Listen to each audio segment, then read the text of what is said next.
Eu reassisti 1000 episódios de One Piece e uma coisa ficou muito clara. O Zoro não foi apenas ficando mais forte, ele foi sendo moldado arco por arco, até se tornar o único espadachim do mundo capaz de não apenas vencer o Mihawk, mas bater de frente com a elite do governo mundial. Lá no comecinho, tudo que ele tinha era uma medalha de 2000 derrotas e uma espada que nem era dele. Mas depois de 1000 episódios, adivinha, nem a própria morte consegue levar a alma desse monstro. E nesse vídeo a gente vai voltar ilha por ilha, pra entender como o Zoro saiu de um caçador de piratas no fundo do poço até o braço direito do imperador mais problemático do Novo Mundo. Então você já sabe, seja muito bem-vindo a Nerdópolis, eu sou De Souza e bora lá pro começo de tudo. Em um dojo pequeno, onde descobrimos que o grande sonho do Zoro era dar uma pisa na Kuina. Sim, antes de querer ser o maior espadachim do mundo, o sonho do moleque se resumia em vencer uma garota. Porém, 2000 derrotas depois, tudo que ele conseguiu foi se tornar um maluco viciado em ficar mais forte. E quando essa amizade estava começando a vingar, a Kuina infelizmente morreu. E agora, o Zoro entende que precisa chegar ao topo por ela também. Só que antes de sair procurando o maior espadachim do mundo, ele decidiu que primeiro se tornaria o maior do East Blue. E olha, acredite se quiser, isso funcionou. A fama do homem cresceu tanto que antes mesmo do nosso espadachim pisar na Grand Line, a própria Baroque Works tentou recrutar o moleque. Só que nós estamos falando do Zoro. Então, de alguma forma, depois de tudo isso, ele foi parar em Shell Town, preso numa estaca, esperando a execução. E foi exatamente aí que apareceu um moleque com chapéu de palha, dizendo que era hora de sair do East Blue e começar a conquistar o mundo. E sinceramente, ainda bem que o Zoro disse sim, porque nesse vídeo a gente vai ver ele cortando aço, cortando montanha, batendo de frente com o topo dos piratas e ainda desafiando o topo do governo mundial. Mas antes de tudo, ele e o Luffy precisam lidar com um bando de um futuro imperador, onde o Zoro deixa bem claro que ninguém chega perto do seu capitão. Eles derrotam o Bug, salvam a cidade, ajudam o cachorro mais leal do anime e ainda conhecem uma navegadora nada confiável. E já no próximo destino, eles conhecem o Sop e enfrentam mais um bando experiente. O Luffy derrota o Kuro, mas o Zoro salva a vida da Kaia, que é tipo o Bruce Wayne aqui de One Piece. Então, como agradecimento, ela simplesmente dá um navio pra eles. O Narigudo entra pro bando e esse começo de aventura do Chapéu de Palha é bem agitado, sem falar que é cheio de vitórias. Então é claro que o Zoro chega no Baratie com muita moral. Ele não era mais nenhum novato. O homem vinha de uma sequência de vitórias absurda. Então quando ele finalmente vê o Mihawk, faz até um pouco de sentido ele achar que tinha alguma chance. O Zoro já se armou com o Santorium e o Mihawk puxou a faca que ele usa pra almoçar. Só que mesmo tomando a maior surra, o Zoro conseguiu chamar a atenção do Mihawk. E um detalhe bem interessante é que quando o Shanks resolveu acreditar no Luffy, ele mimou o moleque, ensinou como o mundo funciona. Agora, quando o Mihawk enxergou um futuro no Zoro, o que ele ganhou foi 30 pontos e uma cicatriz pra nunca esquecer quem é o chefe. O moleque foi humilhado e chorou mais que tu quando assiste dorama. Só que por mais estranho que seja, essa derrota aqui fez muito bem pro Zoro. Ele entendeu que não adianta ter pressa. O mesmo plano que ele fez no East Blue, ele decidiu que vai fazer na Grand Line, um nome de cada vez, ficando cada vez mais forte por onde passa. Mas agora o Zoro não anda mais sozinho, ele tem um bando e imprevistos acontecem, como nossa própria navegadora roubar o navio. Então já vamos direto pra Vila Kokoyashi. E uma coisa precisa ser dita, a sorte da Nami é que o Zoro mudou de vida, porque se fosse a versão do Velho Testamento, essa mulher ia sofrer um acidente de propósito. Mas agora ele é um imediato, e acredite, ele vai provar que leva isso muito a sério. Então o homem chega, e mesmo todo machucado, só falta aposentar o bando inteiro do Arlong. Ele faz de tudo pra mostrar pra Nami que eles estão do mesmo lado. E quando ela finalmente cansa de bancar a durona e pede ajuda, aí meu amigo, é papo de estampa de camisa pro Arlong. E assim, o bando inteiro, até o Sop vão pra briga. E aí pode anotar mais uma vila salva, e mais um membro pro bando. E se é pra ser honesto, vamos dizer que não tinha como o bando ir pra Grand Line sem a Nami. Mas antes da gente descer a Reverse Mountain e começar a fatiar figurante, a gente precisa encostar em Longtown, porque enquanto o Sanji participa do Masterchef, o Sop tá em um tiro ao alvo, e o Luffy quase é morto, o Zoro encontra uma espada amaldiçoada. A lenda diz que cada um que já empunhou acabou morrendo. E o Zoro, que não tem Akuma no Mi, que não domina Haki e que não é protagonista do anime, decidiu que não só ia ficar com a espada, mas ia testar se a maldição dela era maior do que a sua sorte, o que quase faz a Tashigi ter um troço.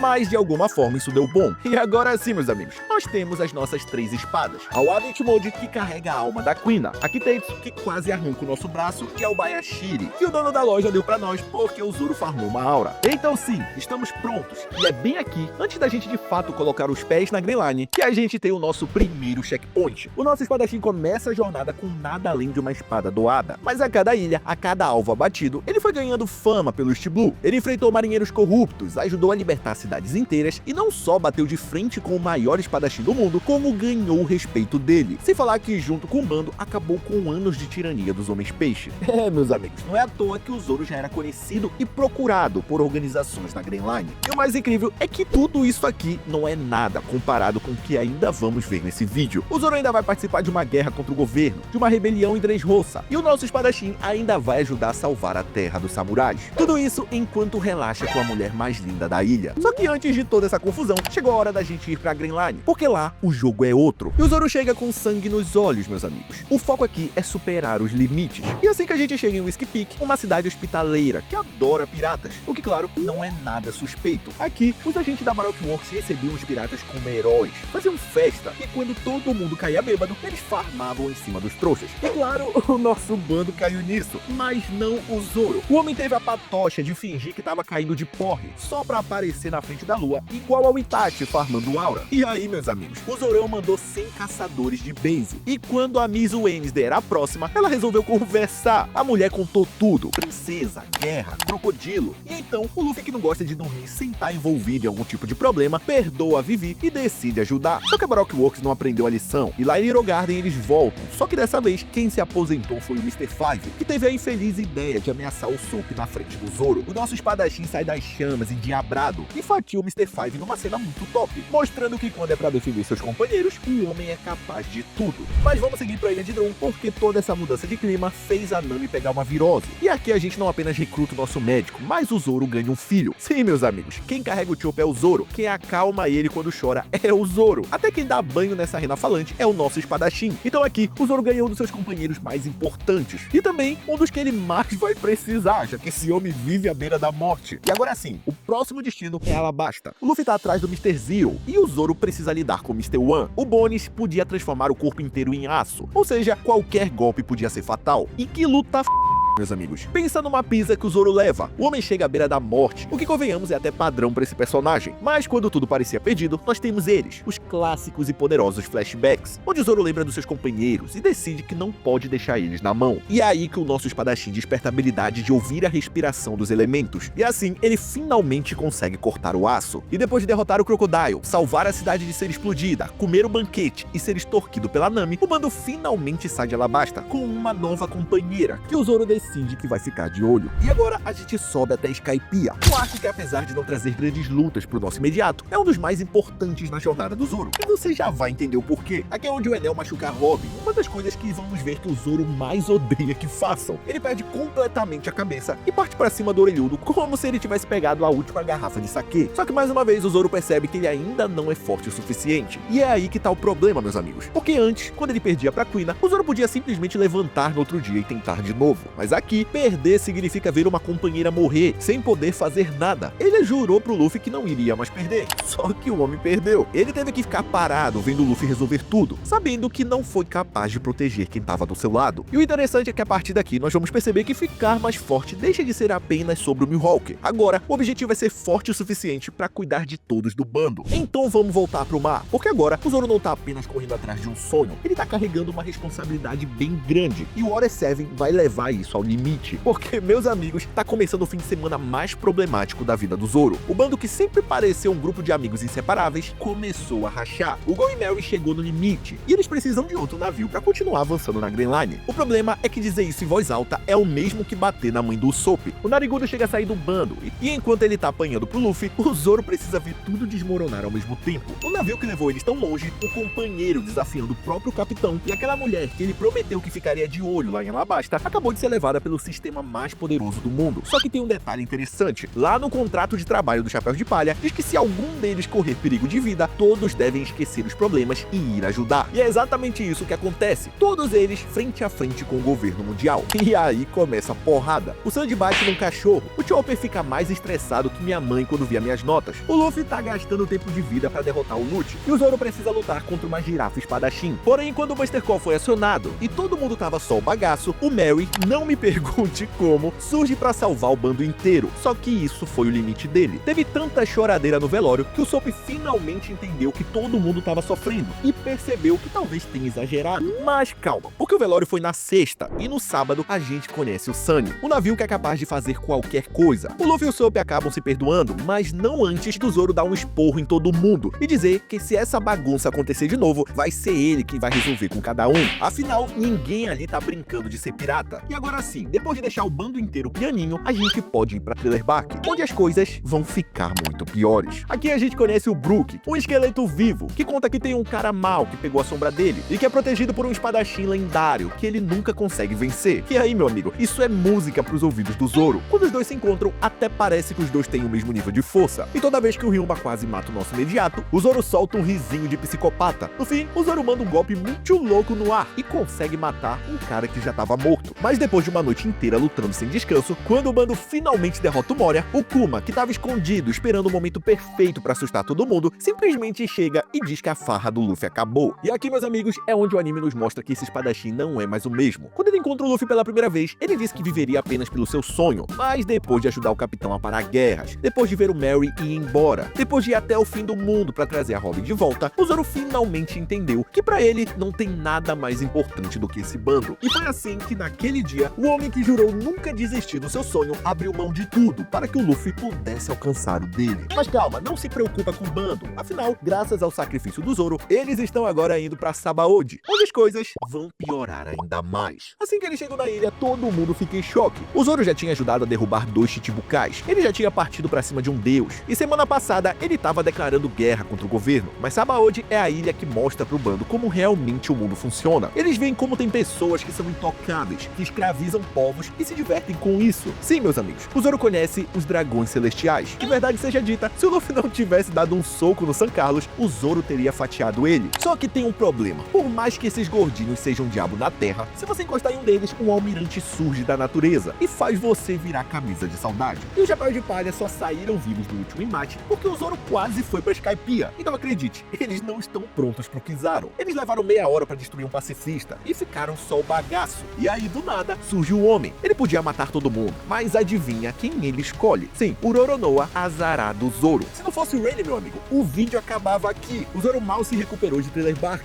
e já tá na fossa de novo. Ele já tinha sentido que ia perder antes pra Quina, pro Mihawk, até pro Enel, mas essa aqui foi diferente. Dessa vez, o maior medo dele se tornou realidade. Naquele dia, tudo o que ele pôde fazer foi ver os seus amigos serem derrotados. E pra um homem que prometeu nunca mais perder, esse aqui foi talvez o dia mais doloroso de todos. E depois de ser derrotado, depois de descobrir tudo que o Luffy teve que passar sozinho, depois de receber a mensagem de que o capitão decidiu pausar a aventura para que todos pudessem ficar mais fortes, é nesse momento que chegamos no nosso segundo checkpoint. Então vamos ver o quanto nosso espadachim evoluiu até agora. O Zoro entrou na Green Line focado em aprimorar as técnicas, ficar mais forte e diminuir a distância pro Mihawk. Porém, mesmo sem ter a intenção, aqui na Green Line é onde o espadachim mais faz amigos, onde ele mais se conecta com todo mundo. A Vivi, por exemplo, deveria ser apenas escoltada até Alabasta, mas o Zoro foi até o limite por ela. A Robin começou como adversária, mas quando ele viu ela se machucar, alguma coisa mudou. E o mais legal é que sim, o Zoro evoluiu muito desde que ele chegou na Green Line, mas sem perceber, isso deixou de ser sobre o Mihawk. Quando ele e o Luffy se conheceram, ele disse que até entrava pro bando, mas a prioridade sempre seria o próprio sonho. Só que quando o Luffy precisou, nós vimos ele desistindo de tudo para que o seu capitão pudesse conquistar o One Piece. E quando o Mihawk contou que o Ace havia morrido, a primeira coisa que ele pensou foi que não estava lá para ajudar. E no dia seguinte, ele coloca mais uma vez o orgulho de lado e pede ajuda para o homem que ele pretende superar. Ele quer ficar mais forte, mas agora não por causa de um título, e sim para conseguir manter a família a salvo. E meus amigos, nesses 2 anos, ele conseguiu. Toda aquela fase de aprendizado acabou. Chegou a hora de ver o Zoro bater de frente com os antigos rivais, imperadores, e até provar que consegue sim derrotar um Lonarian. Mas primeiro a gente precisa reencontrar o bando. E 2 anos depois, acredite,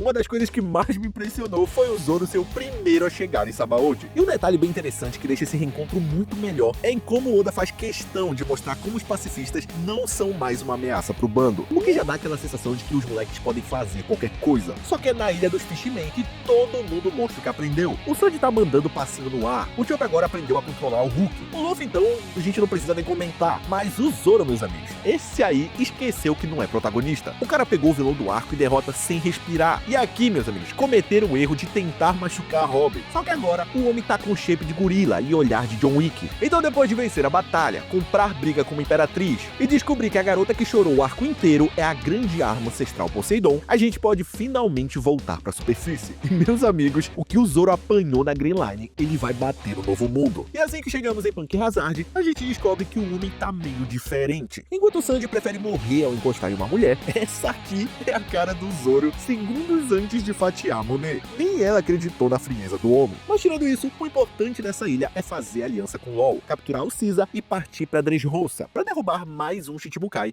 antes de acabar com Kaido. Esse arco aqui é absurdo, não pela guerra civil, porque isso o bando faz toda quinta-feira, mas porque do nada o Usopp salva a vida de todo mundo, liberta os brinquedos e inicia a maior confusão que Dressrosa já viu. O Luffy tá doido querendo chegar no palácio pra acabar com a vida do Mingo, só que aí surge... Bom, vocês sabem o nome dele, o braço direito do Flamingo, e só de ouvir a sua voz, o Zoro já sente um calafrio. O cara se funde com metade da cidade e decide que vai dar cabo do Chapéu de Palha antes que ele chegue perto do Dolph. Todo mundo tenta parar aquilo, mas, claro, ninguém consegue, afinal o cara é literalmente uma cidade. Só que tem um detalhe, meus amigos, inimigo apelão, mas espada é igual a Zoro feliz. Então ele decide que ele mesmo vai resolver esse problema. E olha a cara de felicidade do menino. Só que depois de uns 10 episódios do Zoro atacando e aquele que não deve ser nomeado fugindo, esse energúmeno resolve atacar a Robin. E aí não, né, meu companheiro? Ninguém tá autorizado a tocar nessa mulher. E o resultado é que o Zoro fatia um braço gigante de pedra e quase mata o Voz Tenebrosa. O que deixa o homem tão surtado que ele decide mudar o plano. Se ele não consegue matar o Zoro, então ele vai eliminar o rei, o deus Usopp e todo o coração da rebelião. E aí, meus amigos, o Zoro simplesmente sai voando pelos céus. Afinal, o Oda removeu a palavra limite do roteiro desse homem. E o resultado é uma montanha inteira, perfeitamente fatiada ao meio, na frente de toda a Dressrosa, salvando a vida do rei e deixando todo mundo em choque. Mas olha, se você acha isso impressionante, se segura aí, porque agora a gente vai pra Wano. E lá, meus amigos, o Zoro faz a gente duvidar se ele realmente é humano. A gente só precisa fazer uma parada rápida em Zu, porque o Sanji saiu do bando. E antes do Zoro começar a comemorar, o Luffy já diz que é pra ele ir na frente pra terra dos samurais, enquanto ele vai buscar o cozinheiro. E mano, ainda bem que o Luffy fez isso, porque se o Zoro visse essa cena aqui, meu parceiro, isso ia dar mais confusão que festa de fim de ano na minha família. Mas então beleza, o capitão mandou e a gente chega em Wano. E sinceramente parece até que o Zoro tava voltando pra casa. O homem que começou a jornada com uma espada doada conquista nada menos que a Emma, a espada do Oden. Ele também conquista a Hiyori, a filha do Oden. E o homem é tão perigoso que faz o Kaido lembrar do antigo rival. O Zoro consegue cortar o Imperador, algo que apenas o Oden tinha conseguido fazer. E ainda tanca o golpe de 2 imperadores, algo que ninguém foi doido o suficiente pra tentar fazer. Custou uns 90 ossos quebrados, mas ele conseguiu. E quando chegou a hora de enfrentar o King e mostrar que muita coisa mudou desse Skypiea, e que agora ele consegue tranquilamente vencer o Lunarian, o Zoro não arrega. Ele precisou de uns manipulados sim, mas é pra isso que nós temos a nossa Rena Falante, que é basicamente o Walter White de One Piece. Então chegou a hora. O King era biologicamente melhor do que o Zoro. Ele tinha a habilidade de absorver golpes, de ficar mais rápido, sem falar da sua fruta pelona. E o Zoro, bom,